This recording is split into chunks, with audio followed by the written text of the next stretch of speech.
চট্টগ্রামে খালে পড়ে নিখোঁজের প্রায় ১৪ ঘণ্টা পর মিলল ৬ মাসের শিশু সেহরিশের মরদেহ। সকাল 10:15টার দিকে তার মরদেহ উদ্ধার করেন ফায়ার সার্ভিসের উদ্ধারকর্মীরা। গেল রাত ৮টার দিকে মা সালমা বেগম এবং দাদির সঙ্গে ফুপুর বাসায় যাওয়ার পথে অটোরিকশা উল্টে হিজড়া খালে পড়ে নিখোঁজ হয় সে। স্থানীয়দের চেষ্টায় মা ও দাদিকে তৎক্ষণাৎ উদ্ধার করা সম্ভব হলেও পাওয়া যায়নি সেহরিশকে। পরে উদ্ধার কাজে নামে ফায়ার সার্ভিস ও সিটি কর্পোরেশন। বৃষ্টির কারণে চকবাজারের কাপাসগোলা এলাকায় নবাব হোটেলের পাশের গলিতে জলাবদ্ধতার কারণে এ দুর্ঘটনা ঘটে।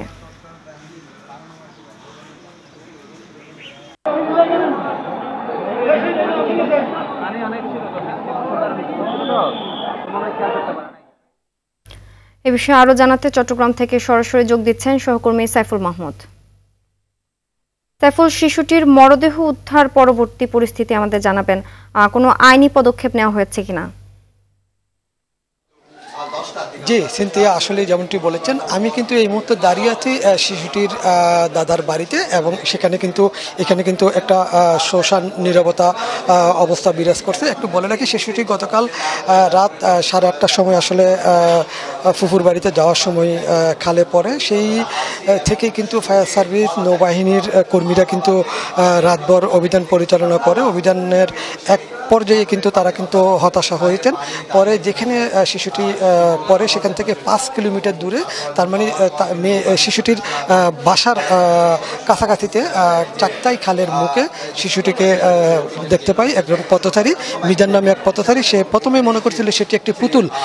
সে কিন্তু পুতুল মনে করে কাছে নামে এটি নেওয়ার জন্য। পরবর্তীতে যখন দেখে যে এটি একটি বাচ্চার লাশ, পরবর্তীতে সে না নিয়ে কিন্তু উঠে যায় এবং এলাকাবাসীকে ডাক দেয়। এলাকাবাসীকে ডাক দেওয়ার পরে এলাকাবাসী সহ মিলে শিশুটিকে উদ্ধার করার পরে, যেহেতু খালের মধ্যে ছিল অনেকগুলো কাদা মাটি যুক্ত ছিল, এরপর পরে তাকে এক পাশে রেখে পানি দিয়ে আসলে পরিষ্কার পরিচ্ছন্ন করা হয়। এরপরে ফায়ার সার্ভিসকে খবর দেওয়া হয় এবং নৌবাহিনীকে খবর দেওয়া হয়।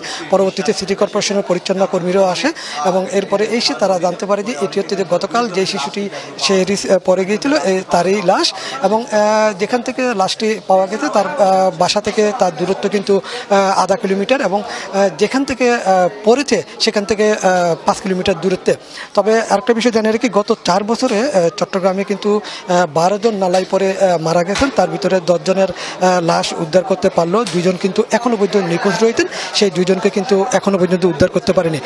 10,000 কোটি টাকা মেগা প্রকল্পের যে জলাবদ্ধতা প্রকল্প, সেটা কিন্তু নিয়ে চট্টগ্রামবাসী যথেষ্ট ক্ষোভ প্রকাশ করেছেন এবং তারা জানিয়েছেন আসলে চট্টগ্রামের উন্মুক্ত যে নালাগুলো রয়েছে সেগুলোতে কোনো ধরনের স্ল্যাব দেওয়া হচ্ছে না এবং স্ল্যাব না দেওয়ার কারণে কিন্তু যেভাবে ইচ্ছে সেভাবে কিন্তু পথচারীরা পানিতে পড়ছেন। আরেকটা বিষয় জানিয়ে রাখি, সেটি হচ্ছে যে দুপুর 2টার সময় জোহরের নামাজের পরে পার্শ্ববর্তী মসজিদে তার জানাজা অনুষ্ঠিত হবে। এরপরে 3টা কিংবা 4টার সময় আরেকটি জানাজা অনুষ্ঠিত হবে। এরপর পরেই তাকে দাফন করবেন। কিছুক্ষণের মধ্যে এখানে কর্পোরেশন মেয়র আসবে এবং তাদের আত্মীয়স্বজন যারা আসে তারা কিন্তু ছুটে আসতেছেন।